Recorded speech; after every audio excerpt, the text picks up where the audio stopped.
ra Xikwembu I ntanga ya munhu un'wana ni un'wana. Ipfila mudzimu ndi murole wa taidzo imwe na imwe.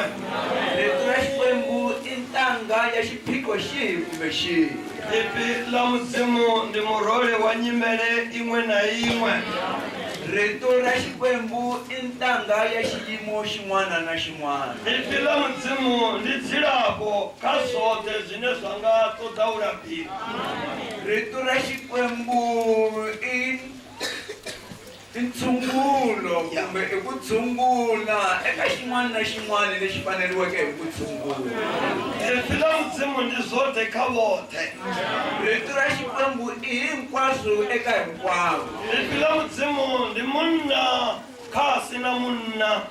Rito ra Xikwembu I nuna aka loyi a nga hava nuna. Ipfila mudzimu ndi mufumakadzi khasi na mufumakadzi. Rito ra Xikwembu I nsati eka loyi a nga hava nsati. Ipfila mudzimu ndi ndaka khasi na ndaka. Rito ra Xikwembu I rifuwo aka loyi a nga hava rifuwo. Zwino ri khou livhuwa ro swika kha tshetsho tshipiḓa tsho tou raloho. Leswi ha khensa hikuva hi fikile eka nkarhi wolowo tano. Muṋe wa ipfi uri hune vhavhili kana vhararu vha ṱangana nga dzina langa ndi hone vhukati havho. Laha ku hlanganaka vambirhi kumbe vanharhu ndi kona exikarhi ka vona. A tshi itela uri zwenezwo zwine vha zwi ṱoḓa a vha ṋee nga ipfi lawo. A karhi a endla leswaku hinkwaswo leswi va swi lavaka a va nyika hi rito ra yena. Amen. Ku nwaliwa ka buku ya Mateo 5:6. Ku tsariwile ebukwini ya Matewu chapter 5 verse 6. Maipfi ane nda ḓo amba a ri khou ya hone. Marito lama ni nga ta ma vulavula a hi kona. Ndi khou tou ṱalutshedza uri ri tshi dzhena mafhungoni ri vhe ri na mafhungo. Ndo hlamusela leswaku loko hi nghena emhakeni hi va hi ri karhi hi ri na mhaka. Kopi mashudu vane u tama u luga hanga ndavha na ḓora. Ku katekile lava nga ni ndlala ni tolo ra leswo lulama. Hi nga va na xula. Mashudu vane u tama u luga hanga ndavha na ḓora ngauri vha ḓo fushwa. Ku katekile lava nga ni ndlala ni tolo ra leswo lulama hikuva va ta xula. Amen. A hu khou pfi mashudu vane vha rabela uri vha vhe vha vhuya. Rito a ri ri ku katekile lava nga khongelaka leswaku va va lavo lulama. Mashudu vane u tama Makateko eka lava va navelaka ku lulama. Ngauri vane vha ḓo fushwa. Hikuva lava nga ta xula Ndi vene. hi va lava. Haleluya. Vone vha to tama fhedzi. N'wina wa navela ntsena, rhandza ntsena. Vone va kona u fushiwa. Loko mi rhandzile n'wina mi kota ku xurisiwa. Kha ri tendelana ndi ambe mamwe maipfi apa. A hi pfumelelaneni hi vulavula yan'wani marito Ri lawa. khou tenda uri ro rali roṱhe muṅwe na muṅwe o no vha na thaidzo. Ndi pfumelela ku un'wana na un'wana leswi hi nga tshamisa leswi un'wana na un'wana I na xiphiqo. Ende a ro ngo pfa mudzimu ni ri na thaidzo. Ene a hi sukanga eka Xikwembu hi ri na xiphiqo. Ro to vha vhaḓuhulu vha muthu a re na thaidzo. Hi lo va vatukulu va munhu loyi a nga na xiphiqo. Nga livhaga ḽa thaidzo ya makhulu Adamu na Eva. Hikwalaho ka xiphiqo xa kokwani Adamu na Eva. Na rine ro no vha na thaidzo. Na hina se hi na xiphiqo. Haleluya. Avo vhathu ro zwi pfa zwori vha tshi bva mudzimuni vho vha vho luga. Vanhu va lavo hi swi twile loko va suka eka Xikwembu a va lulamile. Vha tshi bva mudzimuni vho vha vha tshi nga mudzimu. Loko va suka eka Xikwembu a va va tani hi Xikwembu. Vho vha vha sina tshelede ine vha i shumisa. A va ri hava mali leyi va yi tirhisaka. Ipfi ḽa mudzimu ḽo vha ḽi zwoṱhe khavho. Rito ra Xikwembu a ri ri hinkwaswo eka vona. Lufuno lwa mudzimu lwo vha lwo fhelela khavho. Rirhandzu ra Xikwembu a ri helerile eka vona. Hu pfi muṅwe munna wa vivo o vha o zwi vhona. Va ri n'wanuna un'wana wa mona a swi langutile. Wa vukwele. N'wanuna un'wana wa vukwele a swi langutile. Haleluya. A vona vhathu vo itiwaho nga mudzimu. Ivi a vona vanhu lava endliweke hi Xikwembu. A vona vhathu vo sikwaho nga ipfi ḽa mudzimu. a vona vanhu lava tumbuluxiweke hi siku ra Xikwembu. Vono vewa shangoni la Mudzimu. Se va vekiwile etikweni ra Xikwembu. Venevo vatu vachinga Mudzimu. Vanhu valavo va ri tani hi Xikwembu. Basa shumisi chimwe chitu ni. Va nga tirhisi nchumu wun'wana. Vona vanevo va vopelela. Vona vinyi a va heleriwe. Vachikonoita zvinotakadza zvaita. Va kota ku endla leswi tsakisaka swi endla. Na vone vane va vachitakadza. Na vo vinyi a va tsakisa. Basa tuita chitu va vachitakadza. Va nga si endla nchumu a va tsakisa. Haleluya. Satani asedza. Satani a langutisa. Swa mudina hezwo. Swi n'wi karhata leswi. Haleluya. Atakavo. A ta ka vona. Vamwe vachiyamba vari owana Eva aete. Van'wani loko va hlamusela va ri ku kumeke Eva a ri yexe. Mara hi fila Mudzimu liri musi Eva onola murhi. Kambe rito ra Xikwembu rona ri ri endzhaku ka loko Eva a dyile muhandzu. A ne na munna wawe we a va a naye.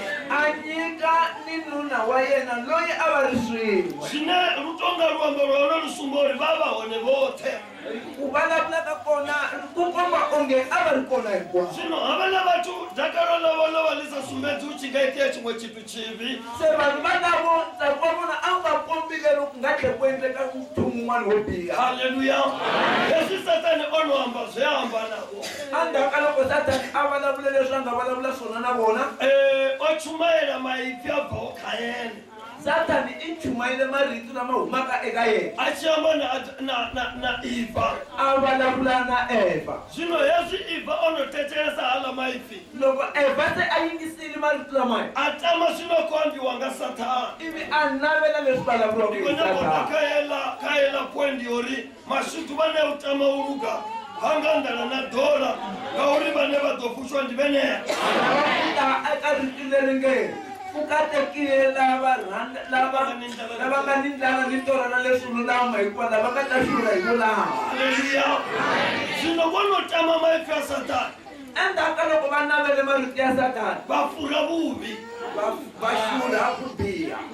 Vono tama maipfi a Satani. Endzhaku ka loko va rhandzile marito ya Satani Va fura vuvi. va xurha ku biha. Va vodhiva vathu vavi. Va vhela va va vanhu lavo biha. Adamu na Eva va ngo rabhela uri vave va Satani. Adamu na Eva a va khongelangi leswaku va va vanhu va Satani. Va twa vutswa mafungho va atenda. Va lo theriwa timhaka va pfumela. Mafungho a Satani a va takadza.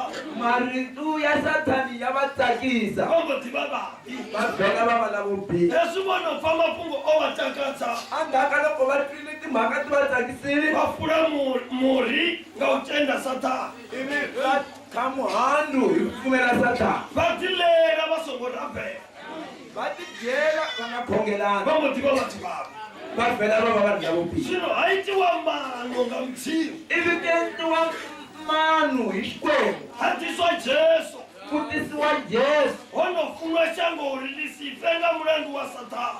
Se ku rhandziwile misava leswaku yi nga fi hikokwalaho ka Satani. Ndi ure na ruambo runori Mudzimu a funa shango zi nga fa ngapo. Hi laha ku nga na ku vulavula loku nge Xikwembu xi rhandzile misava swonghasi. Akuya neketsa munhu wa wewe mbebwa ete. Xikwembu xi nyiketa n'wana wa xona la nga tswariwa a leswaku Uri vote va mutendeho va silove. ku ri hinkwavo va pfumelaka ka yena va nga tshuki va lova. Chavo uve uchile chote. Kambe va va ni vutomi lebyi nga heriki. Vane va tenda kha Lava pfumelaka eka yena va ve na mchilo. va va na vutomi. Haleluya.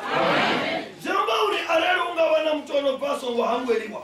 Swi vula leswaku loko ku nga tshuka ku va na munhu laha humaka a nga rivaleriwangi laha Ndi asatendi. hi loyi o ka a nga pfumeleki. Kamusi chino manga tsanduri. Vasatendi wai vapani. Kambe nchumu wun'wana lowu nga hi hlamarisaka leswaku loko mi nga pfumeli wa yi se mi ri laha. Haleluya. Ikombelo sedzelo hapa mweyo Mudzimu konkombetshedza uri ndikotenda riko utapa. Mweyo Mudzimu konkombetshedza kandisedzelo hapa kabhuku yaVahebheru 3 verse 13. Ndikombela leswaku ndi languteriwa eka buku ndi tshembuleriwa eka buku ya VaHebheru chapter 1 verse 13. Khaitsari ke ko Paulo tabala ka Setswana Hai va ka khona molding te. hina lava Mutswana hi ta kombela leswaku mi hi hlayela hi Xitswana loko mi ri na buku kwala mi nga kona. Wena u khona u tshwara botse. Ku na n'wina mi ta kota ku twisisa kahle. U twe ka Xitswana. Na n'wina mi kota ku yingisa hi ririmi ra ka n'wina ra Xitswana. U twe ka Xivenda mona le Xichangani ndero tla rivalela ka Xitswana. Hina haleni hi ta yingisa hi Xivenda na Xichangani n'wina mi ta hi hlayela hi Xitswana. Modimo wa tlhono fatse. Xikwembu a xi mi katekise. Loko mo nga hona Movenda ha hona Mutswana. Le tilweni ku hava Muvenda ku hava Mutswana. Ke batho fela. I vanhu va Xikwembu ntsena. Hallelujah. Bible 3 verse 18. Verse 13. Nifembeledzane misi yote uchika dipina musi uri kha inwi husibe na ane arilidza mbilu yawe nga uhulwa nga zwivi. Alright, kamusi khauma nga Chichangana na Xitswana ndi to chimbila naye. Yes.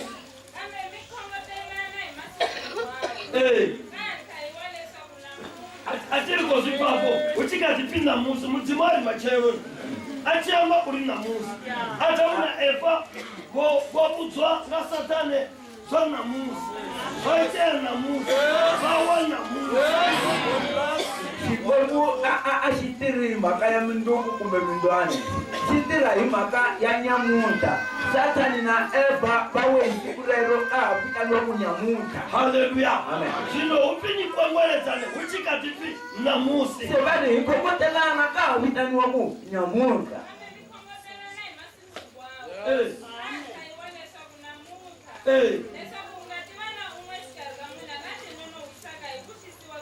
Atiri anodzinonohwisa lo hoyo anodzikondisa anodzirindidza loyi a ti nonomisaka loyi a ti omisaka azvemuri ene uyakondani a swi vuli leswaku yena wa nonohwa utotikondisa o ti nonohwisa upi achipfuriwa nga vuchii a karhi a xisiwa hi vudyoho. Haleluya. Yesu vachikofanela uri ndopfa muchumairi masiyari apa vakori voneka vadepanda loko ku ka ku vulavuriwa leswaku ni twe Muchumani na nhlekani va ri n'wina tanani emahlweni. upi vachisvika hapa hi Loko mi fika laha va hlanganedza swo va swi tenda hi phini mi amukela leswi mi nga swi pfumela eka rito, va veya pasi swo va va swi tenda murhawu wange mi veka hansi leswi a mi swi pfumela ndzhaku halaya, va yita exchange na mudzimu mi endla ku cincana na Xikwembu, va mupa swivi mi n'wi nyika swidyoho, va jiya vuchitwa. mi teka ku hanya. Haleluya. Khangwelo ni mfanelo Ku rivaleriwa i mfanelo, u bebwa hafu ni mfanelo ku tswariwa ra vumbirhi i mfanelo. a hu na yin'we ndlela yine ya nga risa tatu leri swi ngo bebwa nga lwa tatulu Ku hava ndlela yin'wana leyi nga ta hisa tilweni loko hi nga tswariwanga hi mukhuva wa le tilweni. ni nga zona Jesu u chipiyate xangoni Hikokwalaho na Jesu va teri a ta a misaveni ngo tendelwa u jena a songo bebwa hafu a nga pfumeleriwangi ku nghena emisaveni a nga tswariwangi ra vumbirhi. khari licho u va na pride inopfira mudzimu A hi tshikeni ku va na ku tikurhisa ko hindza Xikwembu. Jesu o swi tiva sori vatu o to va sika Yesu i swi tivile leswaku vanhu i va ene tumbuluxile, u kota ka vatu ve a to va sika ene i ta eka vanhu lava a nga va tumbuluxi. mara o tenda uri u to jena nga mulayo wa vatu I pfumerile leswaku i ta nghena emisaveni hi nawu wa vanhu, gori ka vatu a hu vi na muthu va songo mu beba a va tendi hikuva eka vanhu a ku vi na munhu a nga lo tswariwa, a va pfumeli vanhu. va nga xava va mu siya yena Va nga tsutsuma vanhu va chava va n'wi siya yena. asokovonalo o no va muthu a sina u mu bebaho A kumeka a ri munhu ku ri hava loyi a nga n'wi tswala. no a swi tendeli xangoni A swi pfumeleriwi la misaveni, mara swo swi ci nga konadzea swi citwa nga mudzimu kambe a swi ta koteka loko swi endliwa hi mara Xikwembu. mudzimu a tenda mulayo wa vatu Kambe Xikwembu xi pfumela nawu wa vanhu, uri ka vatu ono takavo u to beba hafu ku ri eka vanhu loyi a taka evanhwini o fanele ku tswariwa ra vumbirhi, a va n'wana wa mun'we mufumakadzi a va n'wana wa n'wansati wun'wana kwala misaveni, aleriso maleri nga mun'we mufumakadzi a mbexiwa manepukini hi manana wun'wana, a chiphumulwa chika nga mun'we mufumakadzi a hlanguriwa thyaka hi manana wun'wana, a mama ka mun'we mufumakadzi vakadzi amamisiwa vele van'wani manana achinga mutu kava tushangoni a ri tanihi munhu eka vanhu emisaveni isini i uri va mutanganedze eto ku ri leswaku va n'wi amukela khavu vathu hava tushangoni eka vanhu bya vanhu emisaveni hina ni kotodzo vuyelela ta dhuluma koleya hina hi lava ku tlhelela etilweni hoko fika ri jena ngobhegwa nga ri wa ta dhulu vanhu a hi nghenani hi ku toriwa hi ndlela ya le tilweni haleluya haleluya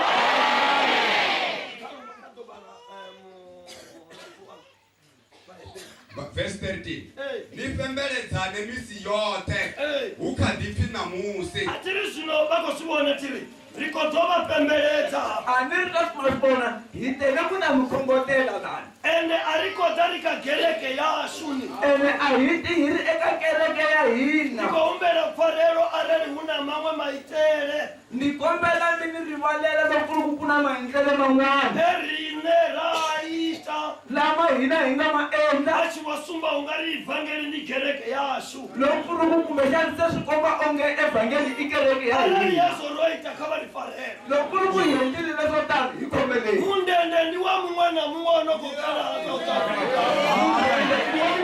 n'wana la nga khalabeni kumbe ku khegula la South Africa mara va nga si tiholeleni kambe mi nge tiholeni n'wina kuno rhumelwa vathu va no do va holela kambe ku fanele ku rhumeriwa vanhu lava nga ta tiholela mundende wavo mundende wa n'wina wavo vone wuri wa n'wina n'wina shangoni lavo etikweni ra n'wina vatle u cecelesa mun'we munthu imaophanda havo mi fanele mi yingisa un'wana munhu a yimeka emahlweni ka acili n'wina u ri celete yevo yi dekha vone a ka ri na vula leswaku ku ri mali ya n'wina yi ta eka n'wina kha va purese gunwe a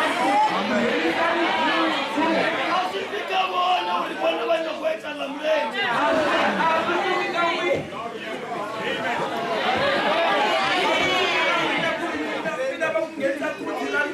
va puresa la chanda arali ri chamonde ni chamonde va yisa chawula a yi nga gwi celete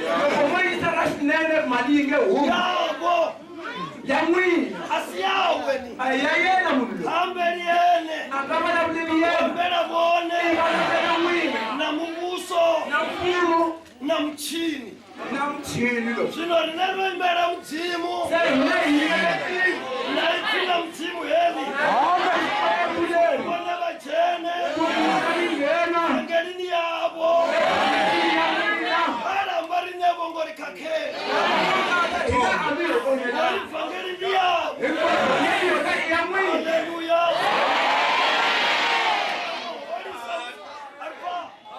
ayingisanele anoholisa mundende loyi a horisaka mundende ene una mahorele awe i nga ndlela leyi a holaka ha yona vone varicha mundende wavo loko n'wina mo tshika mundende wa n'wina ene yawe u to hola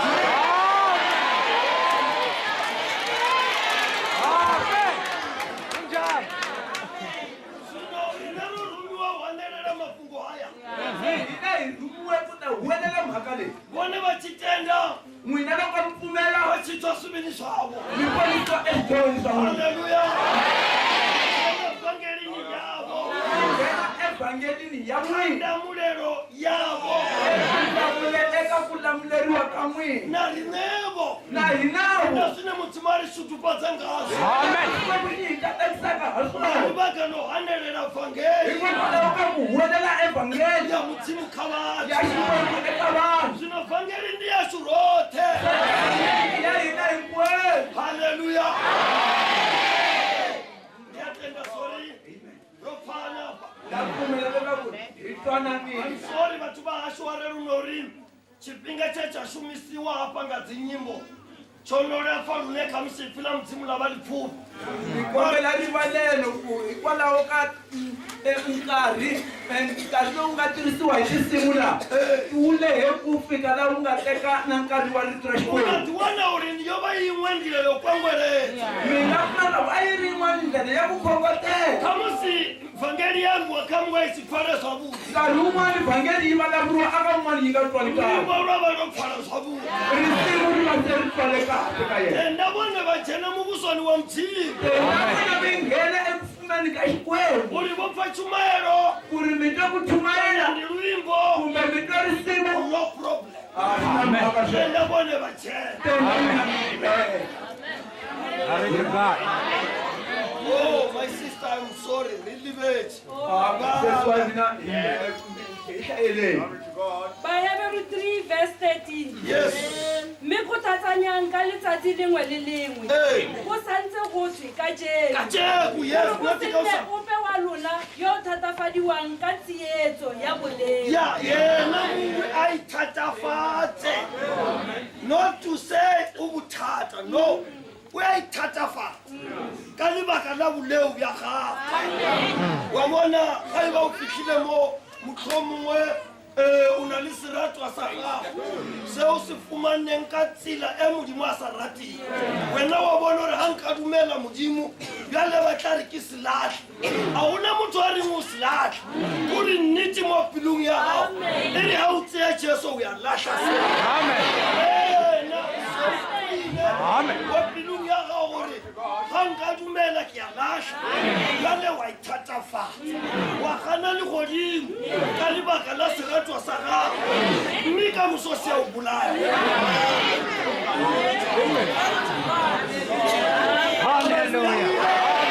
a go sena modimo a gona monna a go sena modimo a gona mosadi a go sena modimo a gona ngwana a go sena modimo a gona lerato bjale wena o ithatafatsa ka go se tsebe halleluja go sena modimo loko kuri hava xikwembu a gona monna ku hava n'wanuna halleluja o sena modimo loko kuri hava xikwembu a gona mosadi ku hava n'wansati halleluja kuna batho banji bo tsholago ba bona gore ba one ya ku na vanhu vo tala lava mi nga kota ku va kona kwala ba bofuniwa a va rhandziwile khamusi ba ba tshi dzula na mungwe va tshi humbula uri vo pfunana kha dileve voraro nkarhi wun'wana va tshama na wun'wani va hleketa leswaku va rhandranile mo hiri veka hi ndlela leyo halleluja khamusi vone va va tshi dzula na mungwe nkarhi wun'wani n'wina a mi tshama na wun'wani va tshi humbula u nga ri vo pfunana mi hleketa leswaku mi rhandranile masina wu sina mudzimo a wu na lufuno kasi loko ku lava xikwembu ku hava rirhandzu tamana nilavelana Amen.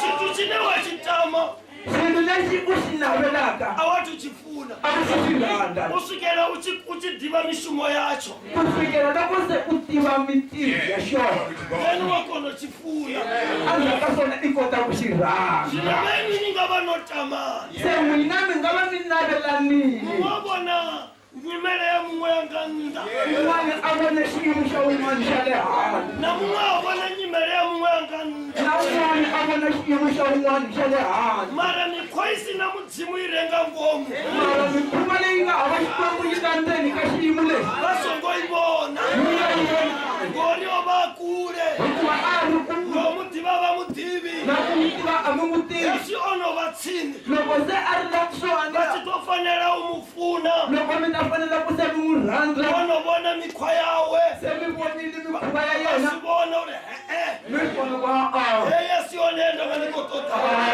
mikhuva leyi ya ndzi lava yona swina vo fambananga lelo se mi hambanile hikokwalaho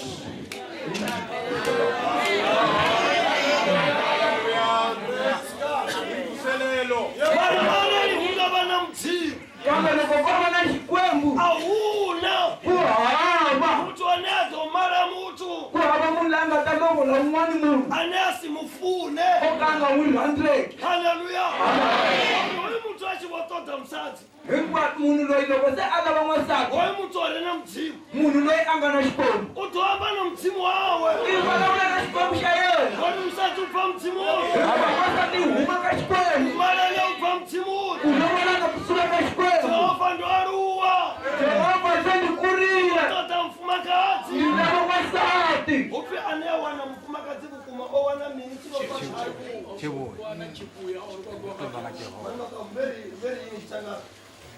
laha kumaka a nga kuma nsati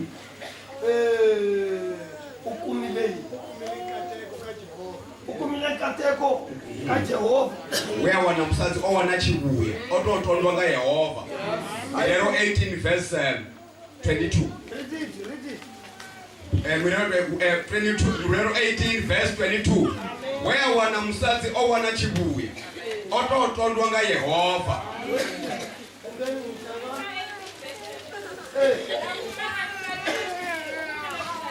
Yes, Satwa.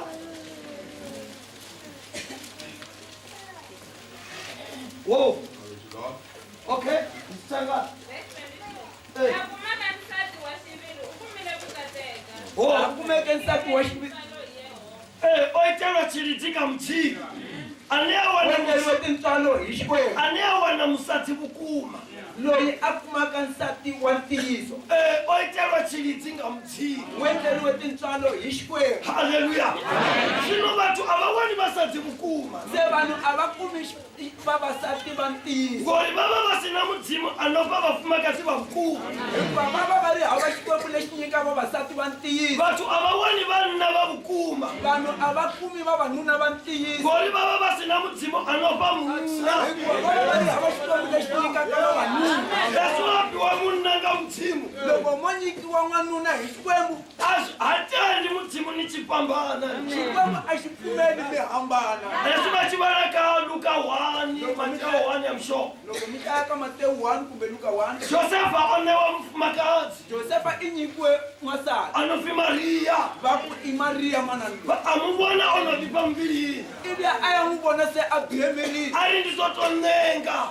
Ay, nditonyenga. Aumbula kataruka yorato mtoja. Ateketa kameteketa kuntonyenga. Amutoja asazutivi. Apo nifani munyenga anga zutivi. Matina mfumakazi bachipa mtimu. Amen. Mwasati ya hunga eka shkwe. Mtimu asibona. Shikwamu kisubona. Acha bana Joseph. Shilanda Joseph. Ari pasopo songo sija. Baso. Alichiwi hoyu. Goru pakane. Amen. Hallelujah. Kama itasitumana mti. Gori sote sabu tizipa mtimuni. Ay, batu wa mshaka roha. Amen. Lipano wambanga mti.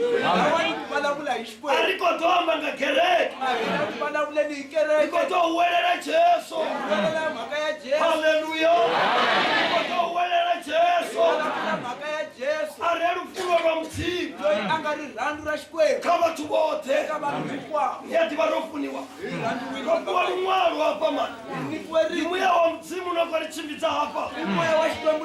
Mara rofu wa lumwaru. Hallelujah. Yesaya 55 verse 6. Alipe mafungo mai. Hallelujah. Labani Yehova loko ahakumeka. Welela nikaya na loko aharikusoi. Labani Yehova ache wao wanara. Ubiteleni ache tini. Wana mo. Batamorena asante akabonwa. Miteng asante ale gaufi. Ya, batamorena asante akabonwa. Okakhona kumbona. Uyabonwa. Ngoba ni mdumo habonwa. Mangolo ari uyabonwa. Wena ura umufumulene wao. Umukirele kaya. Ukwile kama uyabonwa. Kauri mangolo ari uyabonwa. Uyafumanwa. Amen. Hallelujah. Totani mutima chewa wana. Bali Yehova akumeka. Uwelela ni kaya chati. Uwelela ni akayena arukso. Hallelujah. Yesu machiko chila. Loko mika mihana. Mutimu ya wana. Chiko mchakumeka. Yesu machiko chila. Loko mika mihana. Chewa fauti. Chiko mshule kusu. Atili baka tukonu utama. Alima hasikota kunabela. Katame uruka. Nabela mkululamu. Hallelujah. Ungendana na dora. Chibatani hindala na to. Batofushwa mo. Mwitashura mwa. Hallelujah. Tenda baba bachiko tota mtimu. Tendami bamilkari minabela shkwe. Uri abashumise bone. Shimitirisa mwini. Isuri bone bamushumise. Ungari lelo mwina mitirisa shkwe. Babe bakotota mtimu. Me bamilkami lava shkwe. Uri abashumise. Shimitirisa. Isuri bone bamushumise. Shikari lelo mwina mitirisa Bamwe shkwe. bana batota mtimu. Babanuna balava shkwe. Uri arukise bafuma kati babo. Shkwe mushilungisa babasati. Eni asali ya mwita swiri. Yena manuna sala ari joy. Uri akonota mutamusa joy. Yakona kutupa mwasatilo. Hallelujah. Amen. Sino aiwa. ari tote mudzimu uri ari shumise ari ite rikonochira zvavuti navane tsina rine richifarieta turu mudzimu uri ukototeya vatu vorugao uri vachena tatu vamwe vatote mudzimu uri vone vane vafi vafunzi mara vafunzi vamba ngamuromo haivochira ngamuviri ndizvone zvine varoveresai vazoona petu une vatu vava vakorobhera hoyesu yavavoima hapa nandikototoima hevaima hone mara hava vatufani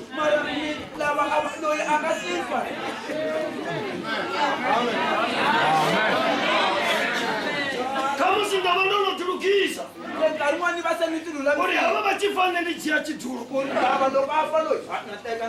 mbudziso yavuti kei ndokutsonga nyuru dzotoma hava vafa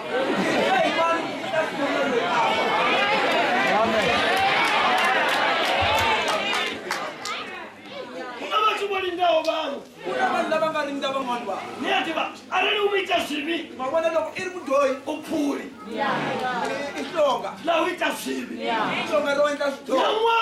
namwana uyadzura sechikoroni asatote mushumo ngori baba vopfuma ari vachitofa pechinditoba ndirai arari vasafa usvika uchifa vone ukofa wona miri haumbosuma hauri chikoroni warindaifana mumwe warindachifa matuva abariwa haungwavona kamusi matuku ndiyau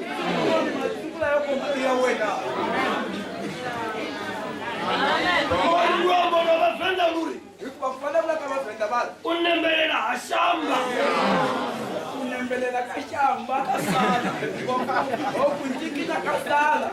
asuwahalo vasopavona nonembelela nimaitelano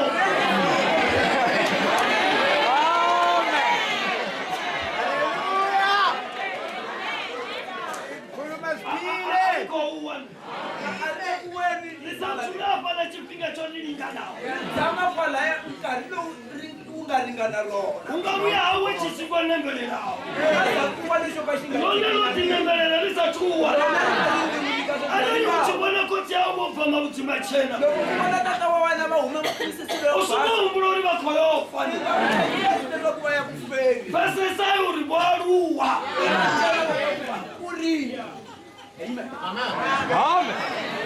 haleluya otani jehova chawauwana mubitserere nechetsi muchinyi ngaratendela yawe mudziazvivi ngaratendelekanyo dzawe auyerere hayehova uri amukaduchere auyerere hamudzimu wacho ngauri uhamwe rawe nduhuru haleluya kibatla utloyewe yasitswana Verse 7. Amuikepi atogeletse la ya gago. bala hape what Amuikepi. muikepi ke motho o motjwang mobi go na le gabedi mobi ka ditiro muikepi o sa lokang wa diketso tse itseng okay o muikepi then Amuikepi atogeletse la ya gago. Le monna yo o khopo a latlha maikaelelo a gagwe a boele kwa moreneng o tla botlhokogela pelo le kwa modimong wa rona gonne o na le boitshwarelo jo bogolo motho boikgopo yo a ka o tlhalose lentswe lona leo boikgopo yo monna yo khopo ke monna yo sa ireng dilo tse di siameng yo yes ke batla lentswe lona leo ke nyaka tlhalose yone eo because mogo ya sevenda ga e bolele bjao re utlwe mo lene le bana 7 ne lowa bia a tshike ndlela ya ye go bia ni wa lunya I need this word lunya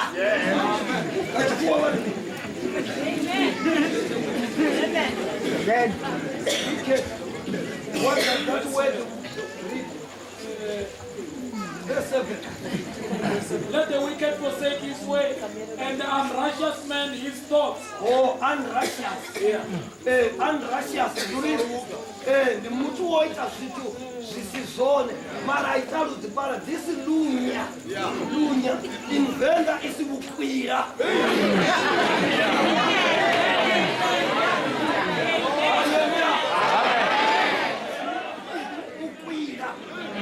Mutu wa bukwira munhu wa lunya hoy mutu wa bukwira hoy munhu lo wa lunya lo yesu mutsula naye loko mi tshame na yena una maitele na maendlele una switayila na mikhuva haleluya switayila yesu mikhuva leyi uswita achitela uri ene munhu a phindule mikhuva leyi i endla a ri karhi a endlela leswaku ye n'winyi a kota ku bindula a ni sokoli swilo ri nge yima a hi tekeni ku ri hina ta yimela sa vachumayeli tanihi vachumayeli rina ku va vachumayeli hina ku va vachumayeli a swo ngo tlhela u ri pa yin'we posixini a ri fanelanga ku hi nyika xiyimo xin'wana ine ra kona u tambudza chivitso ni lero hi ta hi kota ku nghenisa nhlomulo eka nga nhlengeletano ni ya vakwe Xikwembu. lopfi hi vachumayeli mhaka ya ku hi vitaniwa ku hi vachumayeli no arali ra ita hezo loko hi endla sweswo ra vuya ra kanganyisa mun'we hi za hi twisa un'wana a sa robele mudzimu zwavhuḓi a nga koti ku khongela nga ni vaka na posixini yanga hikwalaho ka xiyimo xa mina ndi vukwile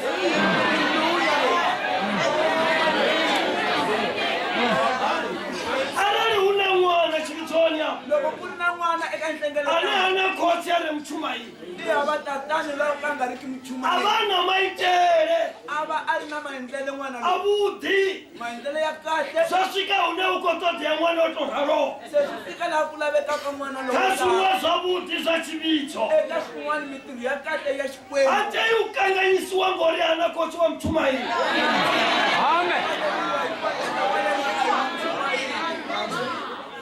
ndi vukwile yesu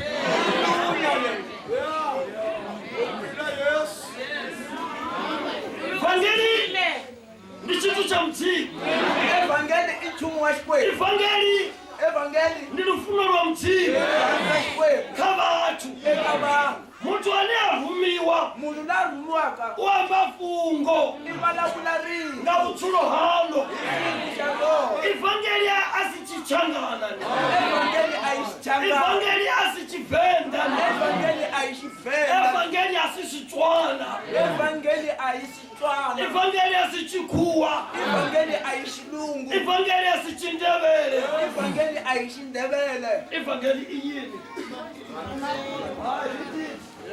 Manda mzimu.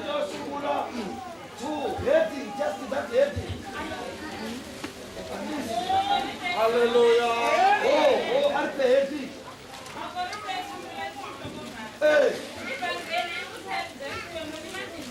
Haleluya.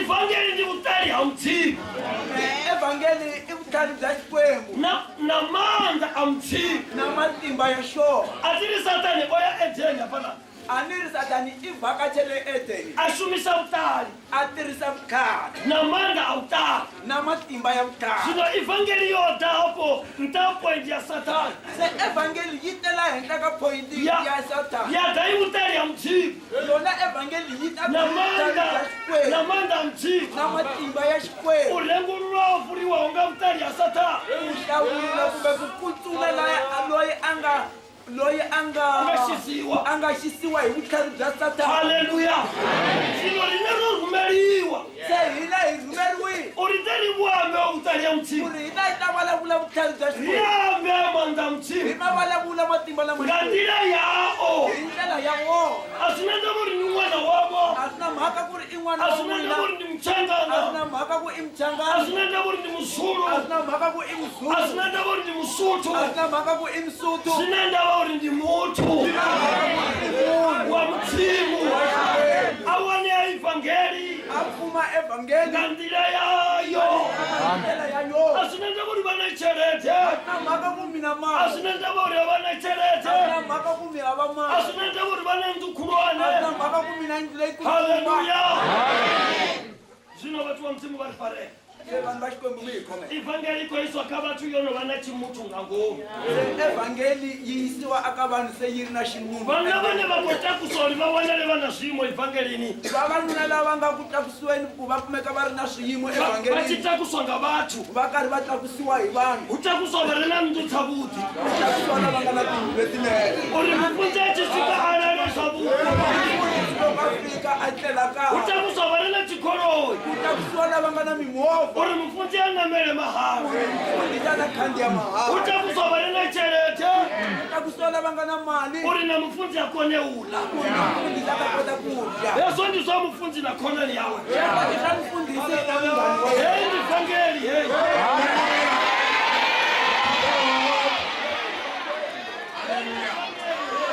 amen heyi ndi vutali ya mtshiko i vutlhari bya xikwembu vukofi vuya hanelelwa vothe fanele byi huweleriwa eka hinkwavo xawaliwa alale tsariwile a hi hlayeli sungululo silakulela tawani 14 verse 6 kama lezo tawani ndavona murumwa achipfupa akudhekanya litadhuru ena mafungo madipa ndaramo ya lini na lini auyokwengweledza vodzulowo shangoni kachaka na kholo na ndimi na mbewu dzose chaka na kholo na ndimi na mbewu zose na saswisiwana dzinga ngoma rixaka na swivongo na tindimi na ta swisiwana ti kolambele na vasina ndu va nga ngoma anga hava yindi va ri kole na vasina kholoyi va nga ngoma anga hava movha ilendeni na vasina milenge va nga ngoma anga hava milenge va le phakani na vasavoni va nga ngoma movha ya kona ndeni na chirikadzi dzi nga ngoma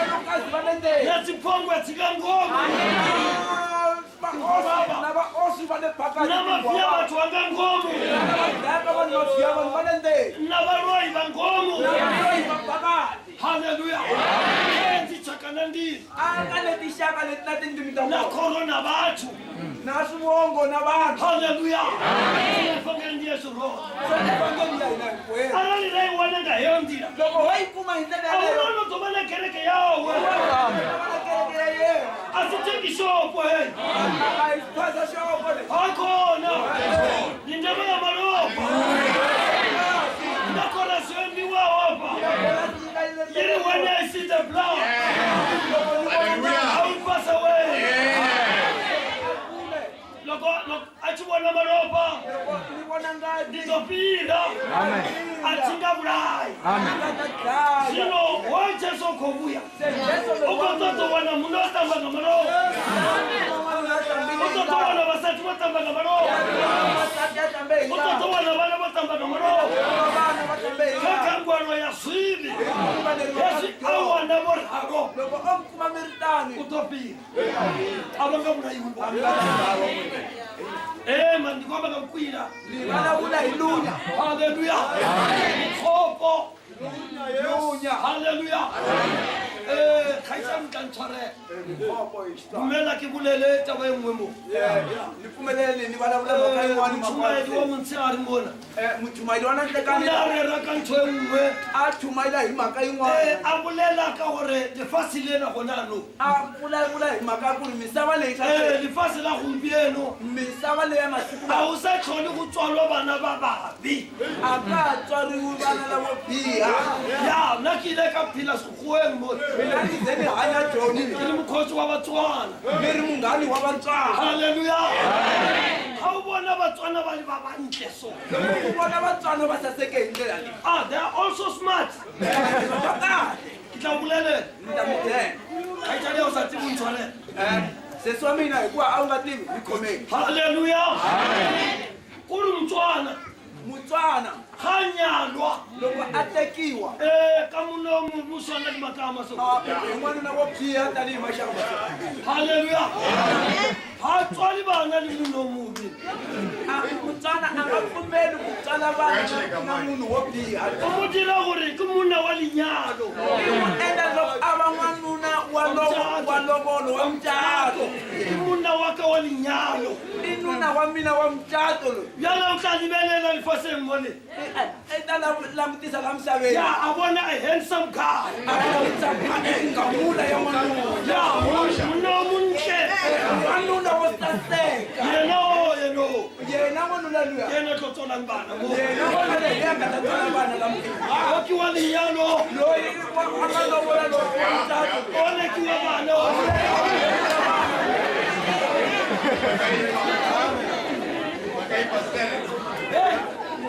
le basi lo bifa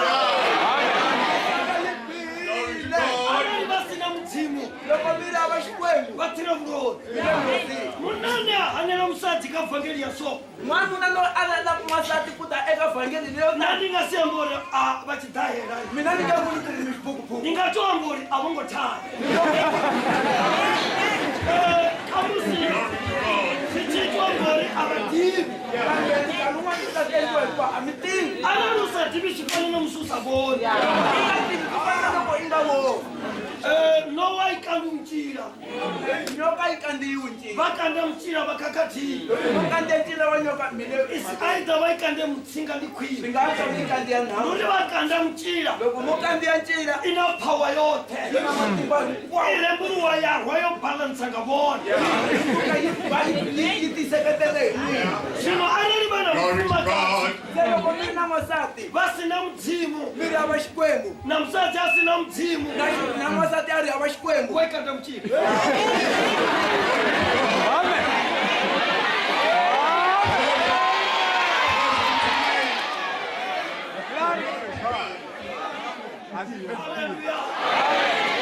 elishango misava leyi tiko leyi apaluwambo luri todani mudzimu ache wa uwana lavani yehovha a kumela mara vathu vo tota zwine va swi funa mara vanhu va lave leswi va swi ni rhandzaka nga swo mufumakazi wo wana munane a mu pfuna hikokwalaho n'wansati a nga kuma n'wanuna loyi a n'wi rhandzaka wo chanja beti wo cata ntsena muchato a wu wana mucato a wu kumi hoyo a mu ambadza lubuvi loyi a ta n'wi mbexa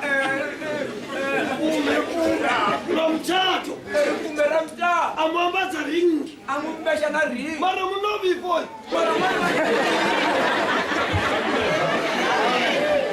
vanana hoyo munawa yake vana van'wanuna loko biya loyi a va laveki zvino atiri ukotota akatichira ani i le ku laveni a hanya otota mune wa muchato muwana i kume n'wanuna wa mucato i n'wi kumile i lave n'wanuna wa mucato i n'wi kumile ukotota wa vana swilo se wasuka manjeni se i ya lava lowo endla vana amuwana a n'wi kuma n'wanuna wa vana haleluya tension is one se xiphiqo i xin'we xipinga xikouta kalwana zote zwinokoitiwa ndi swivi a leswi nga ku endliweki i swidyoho munano ficheso ukouta n'wana yonge i jesu i le ku vuyeni muchato wa vuti wone mucato wa kahle wu kona vana vonakawo va vone vana vo saseka va kona zote zoitiwa nga swivi swilo hinkwaswo swi endliwe hi ku biha makoleni ya swicheni xifhinga chapo une va va na swa vutihone xikopela nkarhi walaho mi nga na swo saseka kona wu le ku heleni swilo heci xifhinga xi cipela se loko nkarhi wa swona loko wu hela vone va na noto ta duru elo etikweni mina noto haleluya kipidileni vatswana we sisters ni hanyile na vatswana nekini boyfriend ya filistine le have a ni ri boyfriend ya filistine le have komakapanistan loyi a tshamaku amakapanistan haleluya uka mufumana mpela wa mulela uri nekina lipita ta n'wi kuma i byela ku a ni ri na nkulukumba n'wana va vepita u ta vona i ta n'wi li wena a wu fetsa uri una u na lipita u ta mmona change sipatini wena loko i ta n'wi byela ku a wu na pita i ta n'wona a change gere a cinca yikele a vonisa uri u mukuputsa pita wa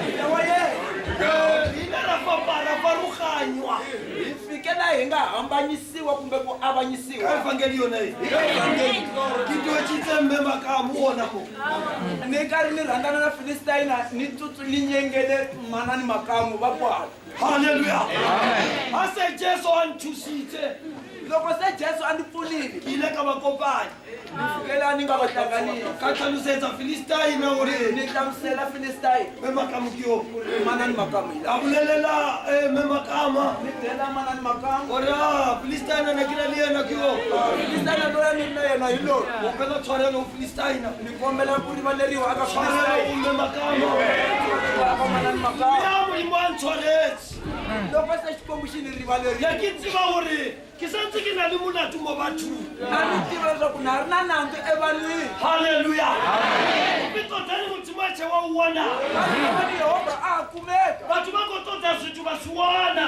vanhu va lava swilo va swi kuma a va xangoni ya linoni la misaveni leyi ngeno mudzimu a ko tota ri wu toti wene xikwembu xi lavaka leswaku a woniwe xi kumeka nga vathu va le xangoni hi vanhu lava nga misaveni vathu va nga va na mbudziso ya vudi vanhu va nga va na xivutiso xa weri ko fanele u tota mudzimu wayi hi fanele ku lava ngeno ro sikwa nga mudzimu kona hi tumbuluxiwe ri xangoni la mudzimu hi ri emisaveni ya ro xikwembu wona point ya vudi apa hi yo sumbesa uri makhulu washu o chinya we xikombiso xa kahle lexi kombisaka leswaku koko wa hina a fambana na mudzimu a hambana na xikwembu halleluya lori rine vathu va xango hikuva hina vanhu va misava ro va ro torha ri nga endila a hi ri tanile halleluya mixumo ya vaapostolo 14 verse 16 timhaka ta vaapostolo chapter 14 verse 16 a hi hatlisei xipinga xa xoliwa nga nkarhi wu fambile 14 verse 16 verse 16 ndi ene wekale ali cha dzichaka dzote dzichichimbira nga nḓila dzadzo nawo ene a songo litsha u ḓiṱanziela nga u litonda nga zwithu zwinzhi a tshi ri ṋea mvula i bvaho ṱaḓulu na zwifhinga zwa mufulo a fusha dzimbilu dzashu nga zwiḽiwa na nga dakalo olright a ri kumenefo lega ri ka se baleka malimi a mago a ke ri o itshwere mo okay verse 16 o e rileng mo dipakeng tse di fetileng wa lesa ditšhaba tsotlhe go itsamaela ka ditsela tsa ya tsona. ditšhaba tsohle a di tlogela a di lisa di tsamaele ka ditsela tsa tsone halleluya batla go bolela ka yona poento leo vulavula hi rona rito rero modzimu a licha ka tshaka tsa kale xikwembu xi tshikile eka tinxaka ta khale a va licha va chimbila nga ndila dzavo xikwembu xi tshika va famba hi marhandlelo ya vona va ti chimbilela hune va pfuna va tiyela lava va lavaka modzimu kona a to va licha xikwembu xi va tshikile o to va tendela xi va pfumelerile ku ri va ti chimbilela ku ri va ti fambela halleluya khalifani ya pasini a hi twananeni la na mafhungo ku na mhaka leyi zwino yesu va licha uri va ti chimbilela loko se xi va tshikile va ti fambela muthu nga mvelo munhu hi ntumbuluko u ya dipha wa titwa u na zwipfi i na swipfi zwino mu vudza leswi n'wi byelaka uri a wu koniwe ku ri a wu koti u chila wote ku ri ku hanya u wun'we chimbila wote ku famba a wu wun'we koni a wu koti u tota thikhedzo i lava lwa nga ta ku u seketela tota chimwe chithu i lava nchumu mara hicho chithu ho va u mudzimu kambe nchumu lowu a xi ri mara xikwembu muthu ho ngo swi tiva kambe munhu a nga swi va ri tivanga mudzimu va mu siya u raro hikuva xikwembu a xi n'wi leswi siya o sala u raro se loko a sela ri tani a si na mudzimu a ri hava xikwembu satani ya swi vona xikwembu xi swi vona satani u na varhungu satani a swi vona satani u na varhungu satani u na varhungu satani i na tintsulu leswi swithu swi no pima dimoni swilo leswi va nge i madimoni a si vabebhi va ximofahoni a hi vatswari va hina lava nga ni lova varhungu va satani tintsulu ta satani me satani a dzitela vona lava satani a nga tendlela vona vane ya kho va xumisa lava a va tirhisaka ori u vone uri vathu va na mudzimu i lo vona leswaku vanhu va hava xikwembu vathu va kotota chimwe chithu cho va tika vanhu va lava xin'wana xa ku a tiseketela tisa yeso swikokono a tisa minchumu leyo a biha va neya vathu a va nyika vanhu vandofa va muchumani va tiko sumbedzapa nyika mitimani va ka upi munhu vamwe va piwa mbutsi ku ri van'wani va nyikiwa vamwe va rekipela switanga tsime van'wani va khongela vamwe va va dya madanda van'wani va khongela vamwe va timali yimisa swin'we swithu van'wani va yimisa mara yesu na swithu kambe swilo leswiya swi va swi na limuya nga ngoma swi va swi ri na moya line la chila moya lowu hanyaka line la xuma lowu tirhaka kha musi ni twanetsana na vun'we vutanzinyanapo kumbe ni nga kanetana na byin'wana vumbhoni la halleluya na ni kotenda uri yesu swithu swi no pima timoni swi hola mina na pfumela leswaku swilo leswi va nge swi vitanaka heswo swithu swi hola swilo tato swi kona mutini wa kotsi anga swa swi hola a mutini wa tata wa mina a heswo swithu ndo swi vona swilo tato ni swi vonile swino ni kota ku sumbedza ka sweswo ni swithu la ku kombisa eka swona heswi vathu vo siwa va sina mudzimu loko vanhu va siva va ri hava vathu xikwembu vo sala va ko sumela swithu vanhu va sale va ka va tirhela swino swilo na musi u nga vona uri vukati ya vorina leswi mi nga kumaka leswaku a la xikarhi ka ene hina vasitsana vo siyawo vuhatsi hi na tintombi leti nga siya vukati munhu a tivi swo ri wa mitsatsa kotuwa n'wanuna a nga swi tivi ku why n'wansati mara vabebi va swi tiva kambe vatswari va swi tiva u ri u na swikokonono ku ri ku na swilo swin'wana swikokono swine hoyi n'wana wa va swi shumela leswi n'wana wa hina a faneleka ku va n'wi licha ya vuhatsini va n'wi tshike a ya vukatini o rhariwa na swikokonono a ya vukatini a siya van'we swikokono vatu a ri na swona a famba na swona le vukatini halleluya va ti swi tiva leswi nga tendla xitshula ni ene va karhi va swi tiva ku swilo swikokono leswi mara cheletele malovola kambe mali ya lovolo va dile va tile va dile halleluya va swi vona swo ri va phulihani ma swi vona ku va swi vona ri swilo swi ri tlakutsa kuma kayi ma vona ku swidyoho swi hi hlupha ku fika leswo musitshano ya vuhatsini se ntombi leyi loko se yi ri le vukatini a lehe swi na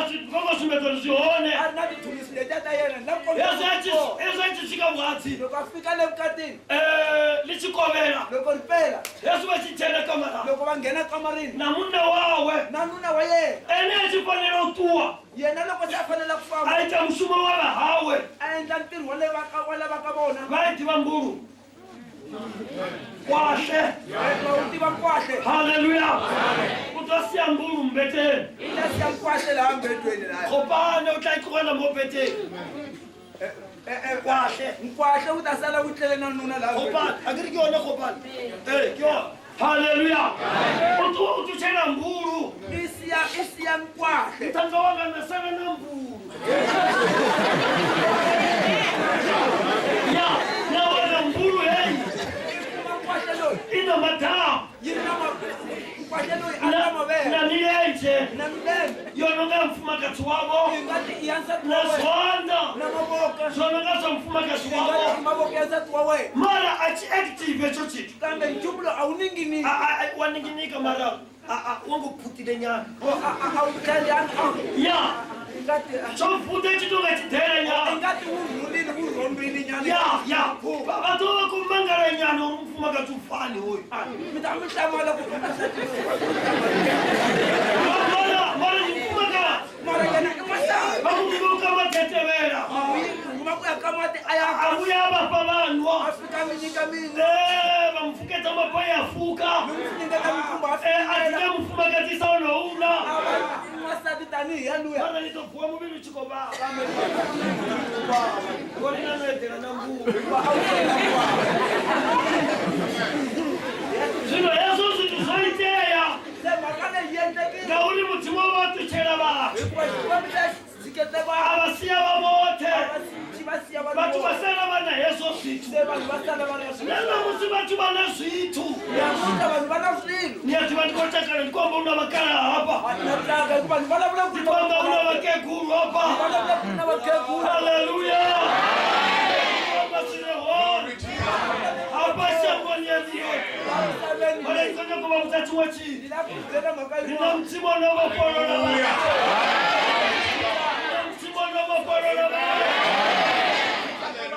ukateta itozotoraro haleluya vana va vorine va kochena swikolo vana va hina va nghena xikolo na swithu swinonga vana va nghena xikolo na swilo mara swisi vana vana chombala chikete va xiketa china blausu na swilo stomach auti ya don't touch something ya vako swivona chorhala hi ndlela yaleyo chichikokanda chichikandulula xikandi ya xitshikete chichiya chikoloni ya xikolweni arali na zimabonpeni loko wo lomba golpen ni chivon'wana ngayo a ni cha vona golpen ya vona wena haleluya sakalwasi nikonyokamba mapungu aleonya ni vulavula mhaka arali vasine mudzimu va khomboni vopataka xango linona vathu lapo emisaveni leyi dyaka vini va lowa haleluya usokopochiti ngapa uchenga va hala ku ngheniwa ngapa ukandiwa hala ku kandziyiwa una mini na yini sove wanganyini wayasa phisi swiveceloni swikhombo swivekeriwa yini swi ri khombo haleluya hoyu mudzimu hoyu se xikwembu lexi ngakhangwela swivi hi ku rivaleriwa ka leswi a ci va hangwela swi rivalela u cenca malova i cinca ngati hala malova nokono shumisana na mixonga heyi ngati liya yi kotaku ku tirhisana na mirhi leyi vasala vone va kha malova n'wina misava mi ri na a namati ajesu yesu zituma chiwasitiwa asina muturo vango vari mushonga ushuma mushongani. Haleluya. Ikofanana. Sinunganda yeso. Mutu ngambero. Una situ sinasaba magnet.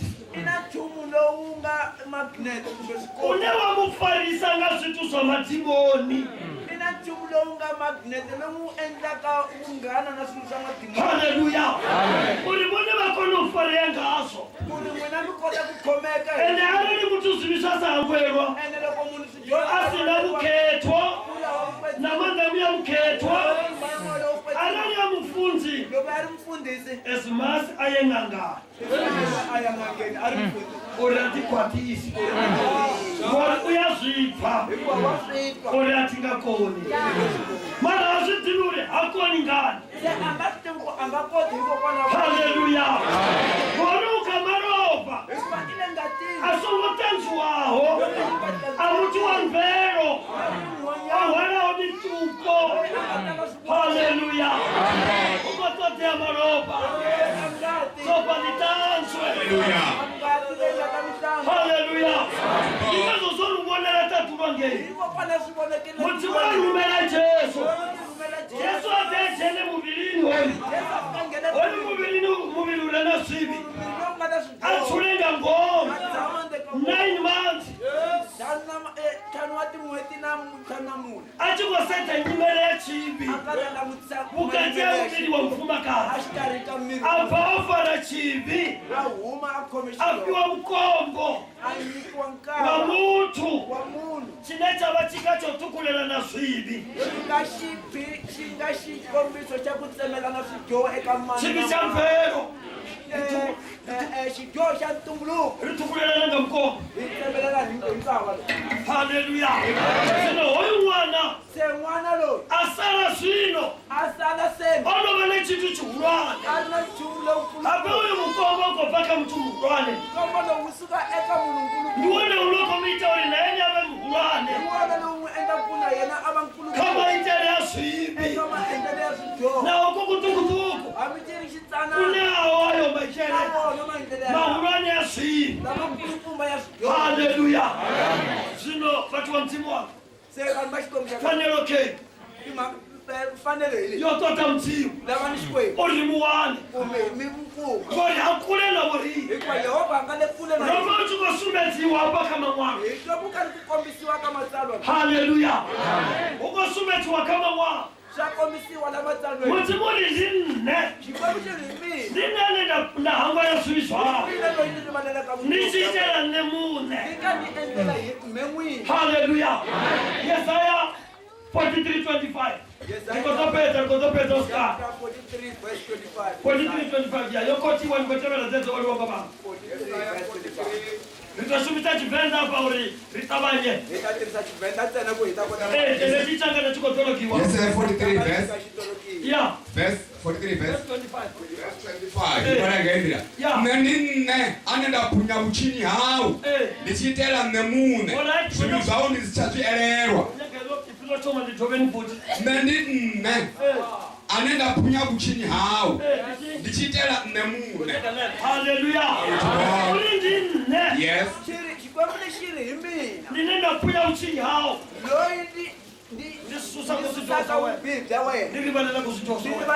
Nichitela nemune. Hesu mutima changwela munna. Ubako etela enemune mtisi. Kori munana ndaba. Achita sigasu mtisi. Achita kutamsata sumtisi. Haleluya. Abe apacha ngwanera libasi na mtimu wakakati. Unaba mwa neba ya tinga ngani bali bako todo babe na ndaka chiri. Kuna mwa neba ya katinga ngeli bali bako na ndaka. Haleluya. Yesu bachibu ya basoko mangara kumakata sa chawana bana. Loko sema buyande atinga ngeli kota mwana kwa satanga akumishika. Haleluya. Nichibicha munne. Isi ndio cha mwana unashaka. Uko fuma ngacho. Wafuma isho. Homsa tuko ile tumana tu. Mwasati le kurile siku na siku. ubeba zichifa Ichola sikasifa. ubeba zichichinyara. Ifa sikasiloba. Haleluya. Mara munabile munna habile Kambe mwana yena ngabile. ngoruko fuma Iri ndakufumela. kuna bana balina kolomo nje Kuna wona laba ngara tongatana. nyati bazirisiwini Matiba atirisi. ene atingakheli Ene tikhe. eti kolomo titobuyaya Obuya kitikabuya. ngachipinga chokolera. Kaje ufanele. Haleluya. Ene atipoloti Ene ati porote tu.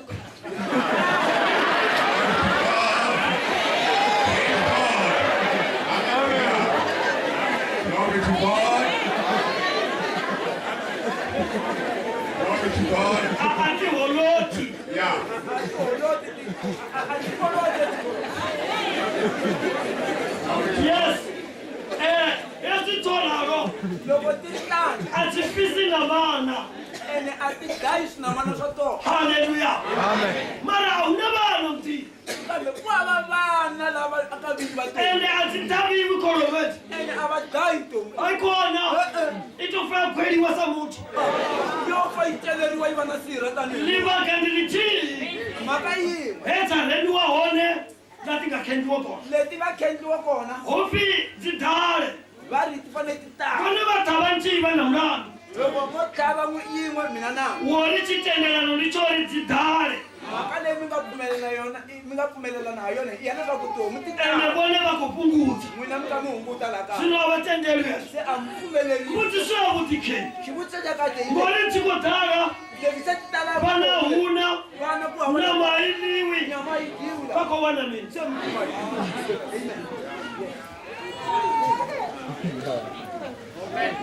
azovopambana na uri A swi hambananga na leswaku munana mfumakazi asina mtsimu n'wanuna a ri na n'wansati langa hava na xikwembu mfumakazi ana munhu asina mtsimu na n'wansati langa na n'wanuna na mfumakazi wa vaxisati ya onaka hambi nsati wa yena a languteka ane saseki nyimele ya vudi a ri na xiyimo lexinene mara maitelo no tekadza hana kambe maendlele lama tsakisaka ngori hana mudzimu yi hava wa xikwembu muna una cheletenji n'wansati n'wanuna loyi i na mali yo tala netsikoloji hona na timovha na tikona ndu ya vuti na hona yindlu ya kahle yi kona mara ni tshuli ni vavili apanga ngoma kambe vutshami mi ri vambirhi na teka haleluya ene u vuya nga xipinga xa wanga matavucha n'wanuna loyi i vuya hi nkarhi wa yena loko ri tlakuxeni vona va titshula vo tumba va vota ndluni ya vutikhuwana n'wina mi tshamile mi ri n'wexe a yindlu leyi va na xifani xa munhu asiyo mi ri na xivongo xa n'wanuna wo ka a nga ri kona haleluya mara u na yin'we ndliya yo toitiwa ku hava ndlela yin'wana ara leyi u sina vutshivo loko ku ri hava xikwembu soto raro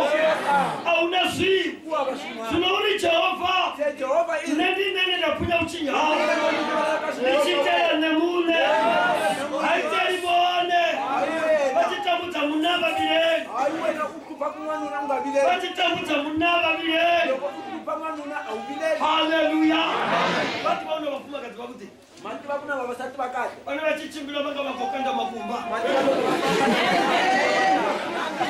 mara vuti avo a va vuitihayana mara vunene bya vona vunene bya vona a va byi endli ekaya va vuita ndzilana va byi endla le patwini va takadza vanhu lava le ndzilana va tsakisa vavanuna lava nga le wa vana na chinyako takadzorwa n'wanuna wa yena a nga na lexi a tsakisiwaka hi xona haleluya yativa aveswietela famili aveswietela va ri kosokomba ri tikavhangelilolala notobananga citayela thamu kavusinoninkonyogomala na va ni n'wana no faithful nga vafundzi vaxavula va mumwe papa yinwi ngenwa wa mumwe uloloni wa wani oyasi wani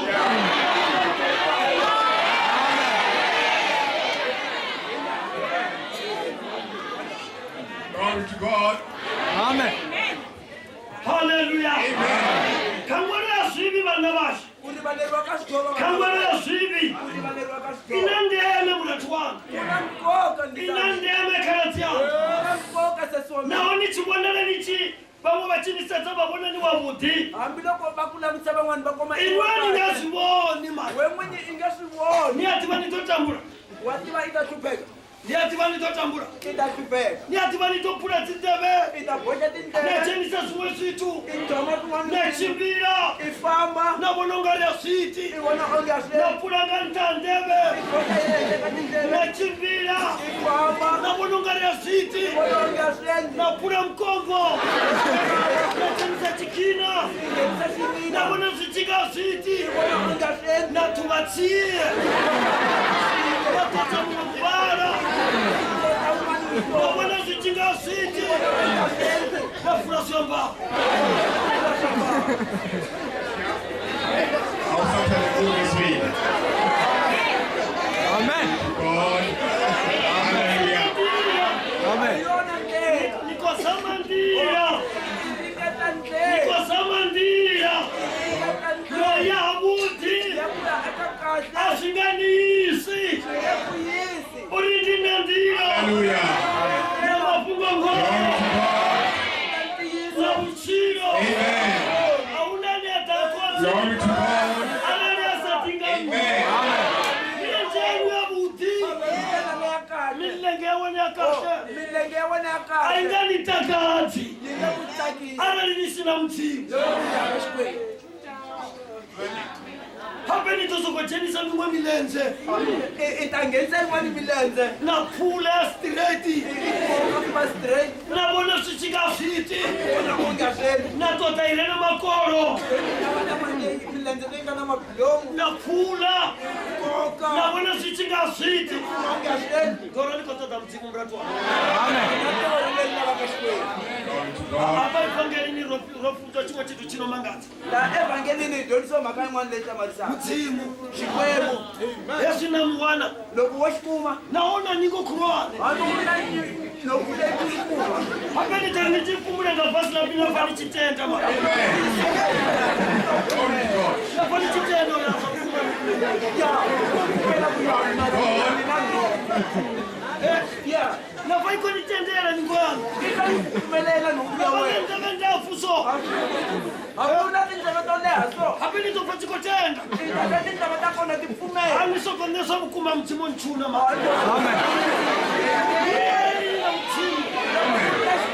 Nyimele yanu. Xiyimo xa wena. Nyimele yanu. Glory to God. Xa wena. Kuma auna ingweno inofana na. Wote batini chibasetha. Vanhu hinkwavo loko va lava Abangini. wena. Abanonzebe ndafuso. Tindlela to leha okay. Abanifiringa chitu. A va ni nchumu. Inwini na nzebe ndafu. Wena i na tindlela to leha. Mara anayinisina mthimu. Kambe loko u lava xikwembu. Wose mubili wanu. Miri wa wena hinkwawo. Awutusi next. A wu kuli nchumu. Awuna chinotakadza. Wu hava lexi tsakisaka. Mara ndikwamba pamufumakazi asimukwami. Loko ni lexi vulavula un'wana n'wansati a swi khumbi. Vorhalo vatikopenya so. Mitlangu. Arasasuma mdzimu iyi. Munoti wasiye vorhalo. Va yi xikwembu. Awutusi next. N'wanuna i ku tivisa mitlangu a mi pfuni nchumu. Mi sasekisa swena. Bakubvananyana kotorhalo. Mi ti bananinyana leto tala. Chakuti chotorhalo. Xa kahle to tala. Vatoona kuti vuwela umwe uri na kumwe kukekura. Havavoni. Ati hauna mtimu. Hauna chamuti. Usina mtimu hauna chamuti. Nawe chelete atanga ibatusi. Ndingavani kwamba so mumwe yatorhali bhanga. Mwana una chitu chekukutuku china vakocherira avana.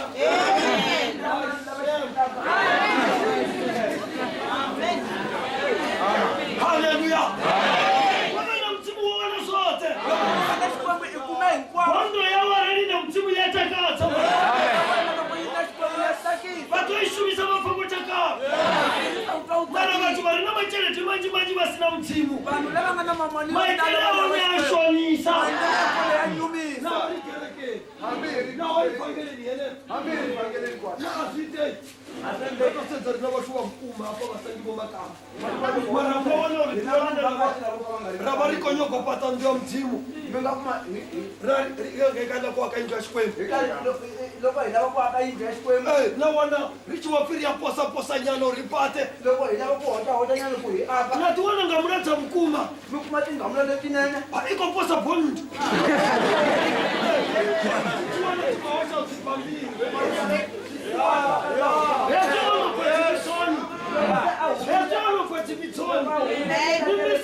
support utiakilwe ndorotenda mara mashumelele mtima huna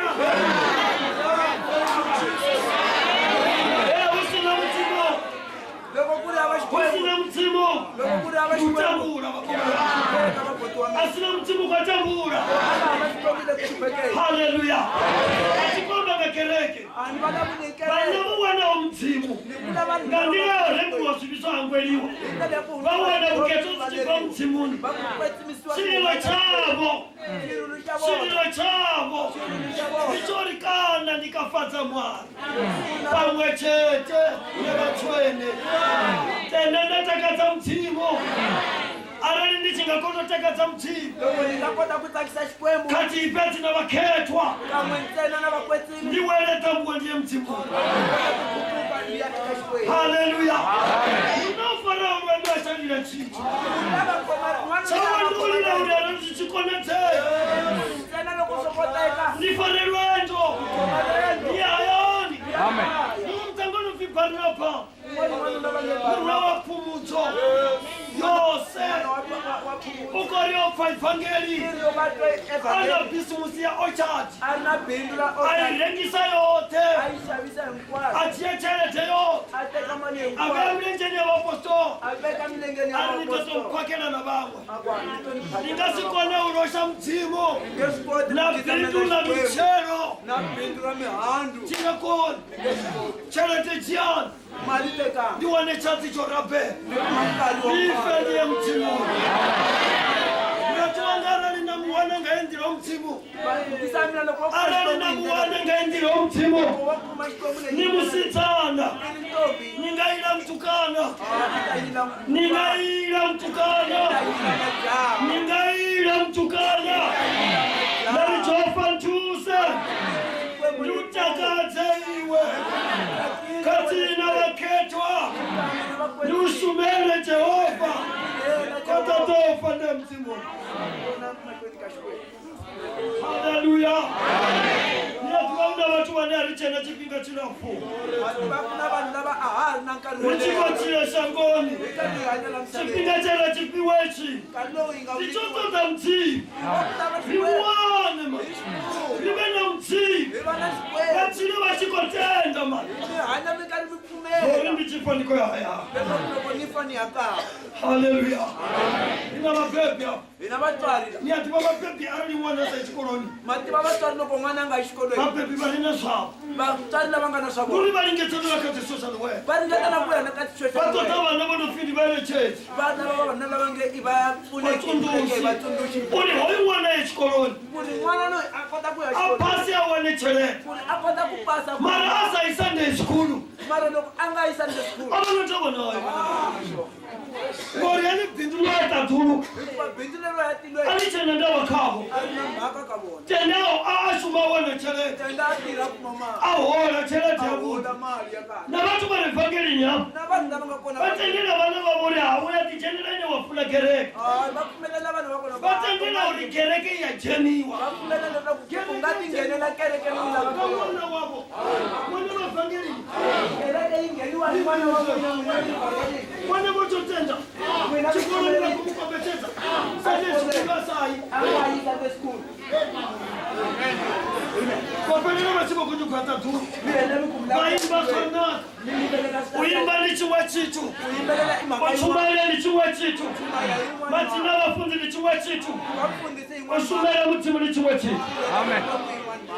aungacheni bachumayiri aungacheni bayimbi aungacheni bafunzi utachena bana bamti bana barukisonga mti barukisero ya hayani natani peta swanda man karito peta swanda batu wa mti ukatia chibito chwani nitiputa man tena lura mpira kafire ono teka panda kaye ono antaka konye neka niture na chesu Haleluya Komena wanga Kama jeko na budi Kangwero urivaleriwa Aitotiwi ailaviwa Kangwero rivaleriwa ai humbeliwi a yi komberiwa vatotela Thank you, Jesus. vatende vutsulenepo tshamisaswena mutima vetela atinichela chuma inapa a ne pfuka hi nga rikovapupuletsa xikwembu xi le ku rikovapupuletsa xi le ku mimbambambambeni mutima ukavapupuletsa xikwembu xi le ku kani mimbambambambeni ndivafare ngapa kumbe ni nga va khoma hala kani ndivafare ngapa kumbe ni n'wi khoma hala kani ndafare ngapa vatopfa kumbe loko ni khome hala i ta mukomana wanga ujena vhengelini boti wa mina ku nghena vhengeleni asiwitela rinene a yi ku endlela hina rina ri rijisiti vathu hina a hi rejisti vanhu vathu a ri va rijisiti vanhu a hi va rejisti a ri van'wani va va va kereke a yeni hi vatsandi va va ri va va vutsaka n'wana ya swilo hi va byela mhaka ya van'wani va nga mutima va rivaleriwa hi va xikwembu rhandzela ene vana va xifuna khongela kwala va safuna va ya hune va pfuna vona loko va nga swi tavi tenda vuya wavo tenda moya wa wa n'wina tenda ku ri heswo swine va ko swi tange ku ri mhaka leyi mi swi ya endlaka fanana swa fanana na heswi swo va swi pfa na leswi mi nga swi a swi sa fani then is up to you loko ku swi nga fani yi le ka n'wina mhaka halleluya a wu na ndlela mbili tinoya va tatuluvitini va tindlela timbirhi ti ya ka tilo hayo ndi maswipi madala emavunwa maritazi ya lawa a swi nga teki a swi nge teki a wu na nowa no hwenya soni ku va nyoka leyi yi vaku magoza ka tshileka ti tiva ka tinyoka leti ku tshimile ka thubu yi famba hi kwini swilo xikristo ni xithini lexi kristo xi fanele xi va xin'we a swi swivilini swi nge vi swimbirhi tenda va swi mukristo loko va ku mi mukristo ukova ukwamba mutu we a itwawo lugawo nga kristu va va karhi va vula munhu la endliweke la lulameke a luga u fana na kristu a lulama tanihi kristo nduri rina ri na maxandelo ya nyambele va ri fanele se hina ku ku xanda mavulavulelo ku xandla xin'we xipileni ka va ni ku hamba soyi lavo va sumbedza uri vhangeli ni kereke yanga va ndika ndi vulavula hi ndlela leyi swi ya mi komba onge vhangeli i kereke ya mina vona va kono vona vana yavo ivi na n'wina mi vona onge mi nga endla ya vatho va va rayiti tinene no sumbedza uri nina yanga mi ta va mi ri right ani na mina ni kombisa ku nina ya mina swilo ne tina yanga se mina ni hava ya mina kereke ndiko tenda uri a wu na rena yavo ene ni pfumelela ku hava la nga na kereke ya yena arali i upfi mukristo a wu na rena yavo loko ni ku mukristo ku hava la nga na ya yena munna mun'we na mun'we a rena mufumakadzi n'wanuna un'wana na un'wana la nga na n'wansati arali va va na mufumakadzi ana madamu mutanani loko mo va na n'wansati la nga na mavele hala xaneni angohoyo fexenini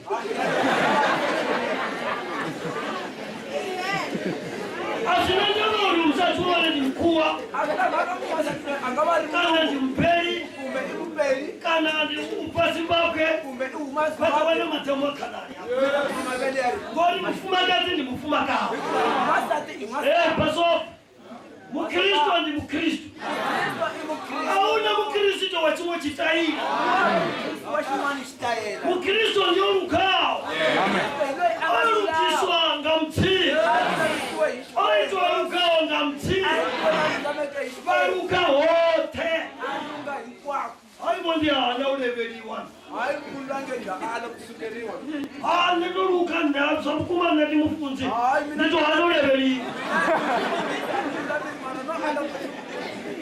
apone ndiyapfula jesu iwe mumwe mfumakazi ouya wane akotambudzwa ka munna kuna n'wani manana a nga tele nkarhi wun'wana a nga na swifuwa hi nuna wa yena ambotipfula sachava mfumakazi ya cinci a hluvula a nga ha vi n'wansati a cinca ngotambudziwa une hi ku hluphiwa i kona na ngori checha sikwanga mudzimu ndi checho leswi nga endliwa xi nga tumbuluxiwa hi xikwembu xo zvino xotela na hoyu kristu se na yena kristo leswi achida loko a ta aripedzisi epistola ya john epistola yothoma ya john epistola ya john yo sungula yathoma 3 hi ta tirhisa xivenda first john chapter 3 khavani verse 8 verse 8 loko pane a ita zvivi ubva ka Satani aripa ayikori asayigerekeni ubva ka Satani a yi vuli leswaku loyi o ka a nga yiki kerekeni i huma ka satani ane ayita loyi a endlaka ane ayita loyi a endlaka zvivi swidyoho ubva Satani i huma ka satani kana vafi mufundzi muhulwane hambi va ri mi mufundhisi lonkulukumba atitivi vava vohula nga ndila te loko a ni nga tivi mi nga va mi ri kule hi ndlela yihi utipi mufundzi muhulwane kana vambono nawo kumbe loko va mufundhisi lonkulukumbe va vula la nga nona kamba kana vambona pfawo kumbe va vula la nga leha atitivi a ni swi tivi Gori Nikodimo vyafya. hikuva Nikodema ize ashivulavula Achiri Jesu ni mufundzi muhulwane ukawo. aku Jesu i mufundhisi lonkulu Zvino Jesu azviona zvo Nikodimo utova na dhola. se Jesu asvibona ku Nikodema ina tola Lobebwa hapo. ra kutswariwa ra vumbirhi Uri awone uruka. ku ri a kuma ku lulama Unobva mudzimu. loku humaka eka Xikwembu. Haleluya.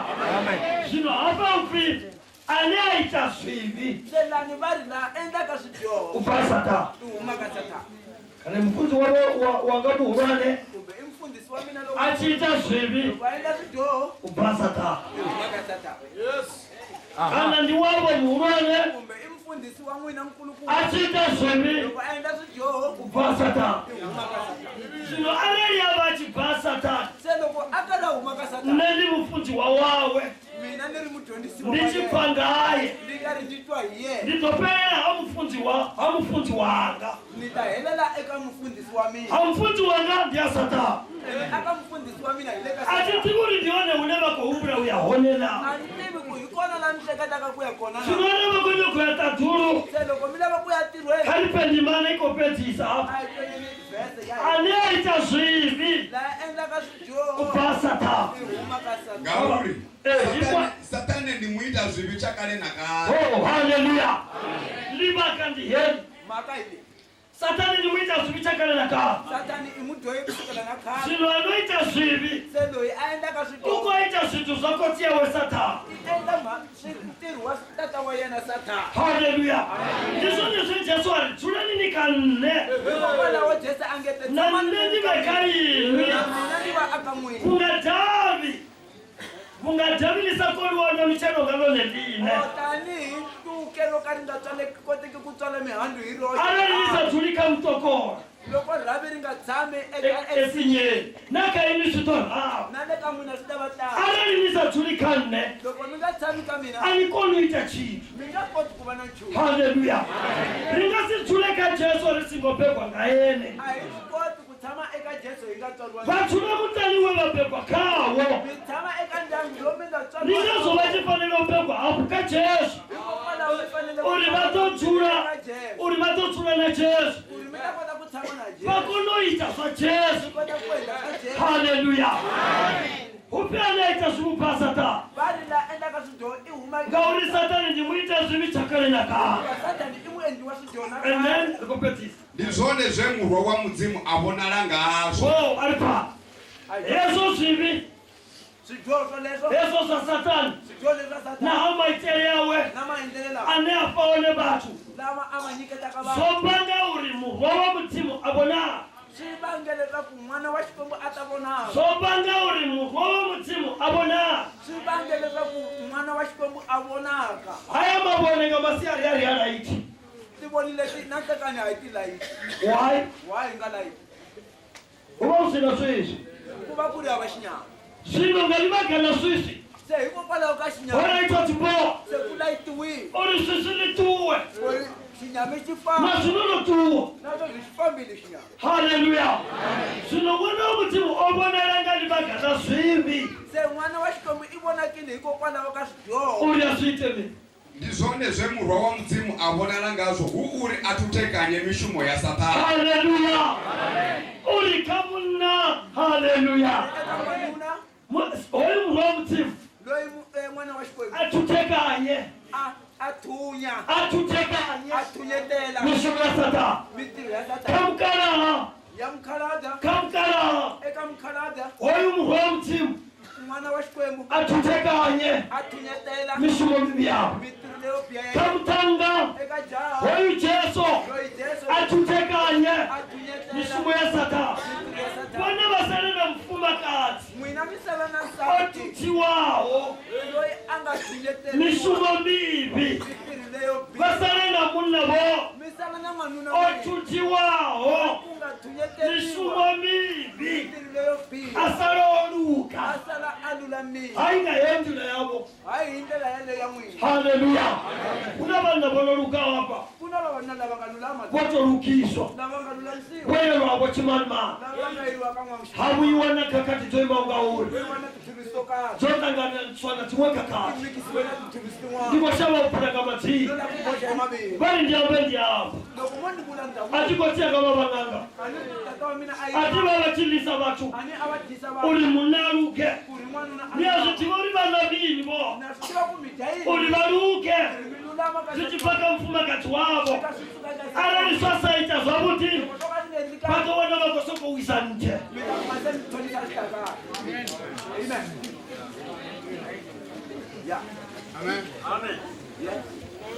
uchipikotia Josefa vofura vanandara vakototetera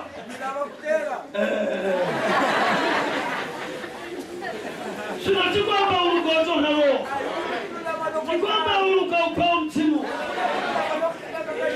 unovaruka vache votaripa vachikatikona kuta mufumakazi wavone hachifuni hezvi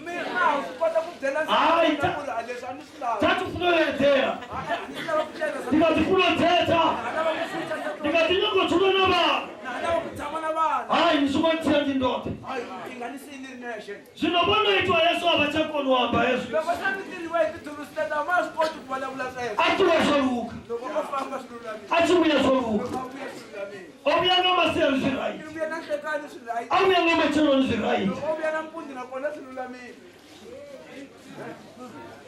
shame kotianga very shame kereke aichuzi chitu nenojena kereke zvazvinopa tingota kerekeni ndotendirani yohumera haya rikerekeni tasu vavarina zvitaira vamondera vafiate goldechini auyowichen chichi flower kuinamemele varalomekata uchiwevete chakana fly ripetu hasu richivitengena zvitu zvopambanao yazvomufumakazi adhana chaito rimukutsaurika yotswa kuruku kwamuna wawe nafesiti yamuna ndikonga vavuza zvini nafesiti yamuna wavo vatanako kurukwa kudaro nafesiti yena atiri zvina chika yavo ati zvinobhika mukukona vovone atina rugoto raro rinerasvirapelera razvitindinganya namati razvijenisa dzinerete razvijenisa namuno razvikunganga dzitambo razvidzumbakatanga vangaya vapara vasuwana richingomopavona uri mwene vaposechenete yote vasaposi ngori vafuna vachiposa ngori vohukiwa richiririko rapera mudzimo richiririko rapera mudzimo ina mukala ukataurinda atinga vatakusini vevaya mukati adzikereke mukekumawone vaya ava mukana vasakovuya hayani hachiwa chiturusi yadzilani hawariwa matomba muramboni akwewa mutani ya uri mukana vapfesesa yasvika ndavanyotava yasvika ndavanyotava ndava yamutanga wachipamba ava mukekulu vanoliva masocial worker vachi vari mukana vafanira vechero yawananiwa ndavainene murava ava mukekulu vapfa mafundo vatenda ndao vakwatamaga makoo vari mudzimu wanga ndovanisa zvitini uri muna wanga achipenga ndimulangi wanga uri ndosara ndinota chitanzini ndizvivi zvanga chopa mukangwena rivalela. Jesu bahangwela Yesu a n'wi rivalela. abukala abavuya Mukhalabye loyi a vuya. sasi ni chekilime Se i gentleman. ingabula man I nga vula mukhalabye. baba twana no kukuka kukwabo Loko mo kuma na batunga bochata mroba nabana bahone babotama n'abana va kona se va babotama lufulo bakala no mketu navela rirhandzu ra mukhalabye. zinezitanzi zirenepa Na timbhoni leti sayaso sinenda kwamba sinobone bakotambulelani aya malopa ni mahala oyu Jesu ni mahala nikamuhuwelela mahala papasi atende ya mahala wachikonanama ya mahala bandu akotiringi ya mahala bapati nyipasa mahala batenda bachitobo balamba babulawabo livhela mi dlawa n'wini. loko byana Loko mi ala ma dlawa n'wini. haleluya ingone upiyani mashengoni yote Va famba ni ni uwelele mafungo matipa alubuso wa mtimo aliyetenda lobeto utochitwa asateni utolatwa na ubane bagapapa bako wenya basoko uyapenga mchanga minani ngaka ngachukumeti bachiri ichanga bafashichitenda chikotenda wala tiyo barwakika goya tenda ikotenda wala tiyo bafulani tunabani hubwane na tenda nikotenda wala tiyo tubalinde bane batopasi pi kabukuba batoba bakakati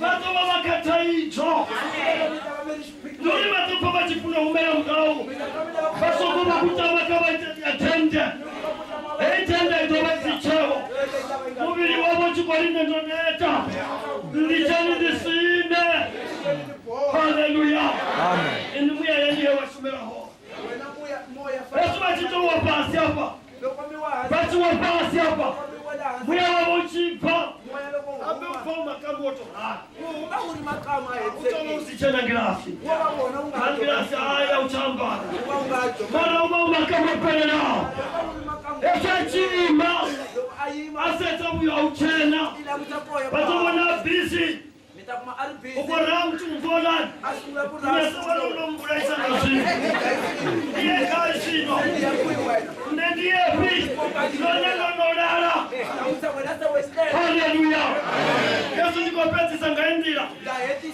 alali munale mufumakazi arena munna mufumakazi arena munna afunana na mumwe munna yesu munna wa muti achiswika haleluya wamuna chishaba wana mufumakazi wakosana kakatinya ya munna waboi oyoba wanaona embafu shino munna ushabona okungiwa ngaboa naba eito shaba nyama leita tutsuma yasiyabuya uwote lesiya moya uri wo wasala umwita zvivi usala uri muchimuna ushacheniwa lekatilo andilo nama yololala nyama seyetle yolukiselwa mabhokisi selo mabokisi ala mabhokisi amochale mangati mabokisi la waya le moya hadoli magamilenje olufuno tamarisa kaime ngamilenje yani ngo mtu kunyana ndinyi kaba bilibolwa na wo msitana kaime ndibona na wasombi ayiminyana muwa mtu kaime koda anilinga na huyu mumono pira aba boy maukai ano pira boy maukai kola mmoy magange kapo kisina mocha hola uyapelela na hoyu uyapelela na hoyu uyapelela na hili tunalia pelela sino mwana hapa uyapelela asunenda ulibonona na ana marobo ino batopela pokisi maramita buya hela wawo sinabuyo moya wona uri alali batila fisa ngamanda lokuru kumotile isa batila pokisi elia enda bokisi abana chipinga chotamba bana bana bakalo ngo basa sitenje baba siamedi satonya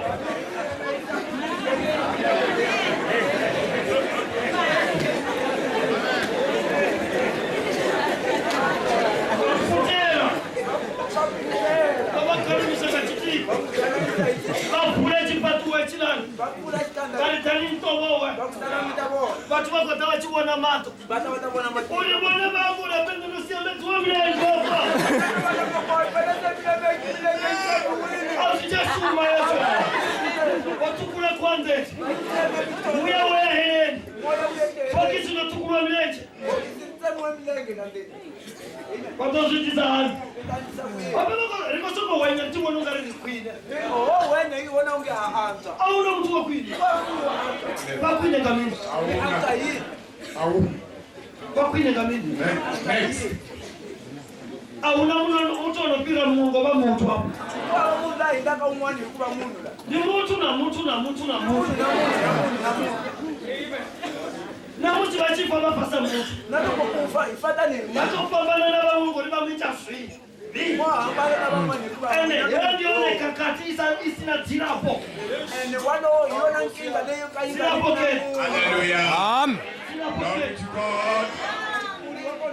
uri mulenga kamuromo wamuprofita nendinenenda angwela kuchinya hawo svivi zvauna zachazivumbura haleluya upiwambe iwe uri ubonalala liworuka utotambela ngamuromo wavo ukopi vafunzi vakale konochinya tiri ongolomini katamanya Isaiah chapter 43 verse 25. Nendine anenda punya uchini haundichitela mmemune.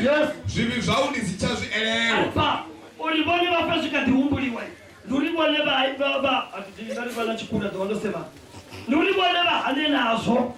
loko mwina mitwa mahateketiwa loko ndo mina kane ngava nirukani leswaku mwina mi hava na swona vachifana swivi swa vona ulivo ana nazo loko mwina mi fana swidyoho swa n'wina mara ori na ni nga swi phunya swilo mara Jehovha i mina ndi nga swi rivalela ndasa cha swielewa ndi nga swi ehleketi ara ni voitisana Nyelecheze rirovedzane. aripa chinemba ngambao ndakofuna na Philistine ai twananeni ani mina ndi vule leswaku a ndi twanana na Philistine wa mutwana vone vanga va vasakhwamba mara mbilwini yavo khamusi vone wavo anene va uhona mwina mi nga va mi nga ri ku byeleri ka munhu nkarhi wun'wani ambilwini ya n'wina na n'wina wa n'wina a nga va ri kona vakati va naye ma ri na yena mara swilo ipini ko va sumbedza mara ri tirile ku mi kombiseni uri a swi chanisiwezo tatulu a ku nghena tilweni sweswo swilo swi ka vona uri namusi va toyita minetsi ukisengolwini se swi le ka n'wina ku ri nyamuta mi ta mara hapa uri jesu alali vatenda lani Jesu i ri loko mi pfumela vambedzana na jesu swi mi vulavurisana na Jesu swa sweswi swepisiwa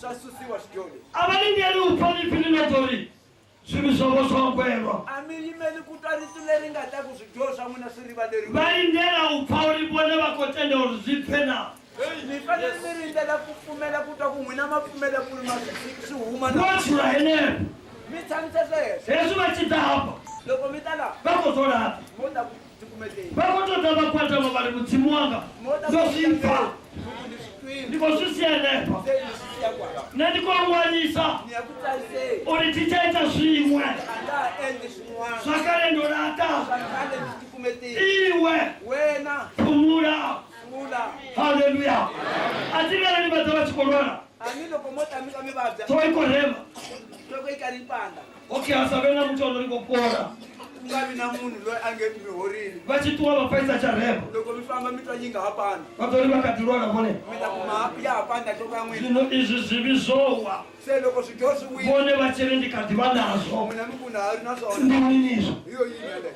a swi swi pfunavo leswaku ma swi rhandza a ti va koto swi fa swo ri a vo ngo swi siyapa ani mo swi twa ku ani vone mune tiri n'wina hi hayi n'wena jesu ni hayi Yesu u ko tota va xi swi licha voleha i lava mi swi siya va swi siya vone mune wavo mi swi siya n'wina va swi tende uri ndi swi siya henepa pfumela leswaku ndi swi ne ti siya catuwa nazo a nga ha fambi na swona hele ni ti chayi a ti heleleni a nda hayi amen swi ka vona le ka n'wina a ve ku ane a tenda u twa laha ya pfumelaka chitswa wa hanyisiwa vone va tenda muholo wa wa sala n'wina pfumela ndzhwalo wa n'wina wu ta heswi vo tenda usale loko mu pfumela vone va tiva vo vopololini n'wina mi famba mi tshunxekile va va na lutendo mi va na ku roli zonga zo sala a ti caita swin'we a nga ha endli a ti va lo mutukane we ane va ko chila naye a ni laha mi ri na o tonga nga mayifi tiri ni lo vulavula hi va mali tenda vone pfumela n'wina ti tota machero vona vako swi tiva swo ri va tsotsogwenya va chiya leswi va gonya va ri ndiko ya ka mutukana wanga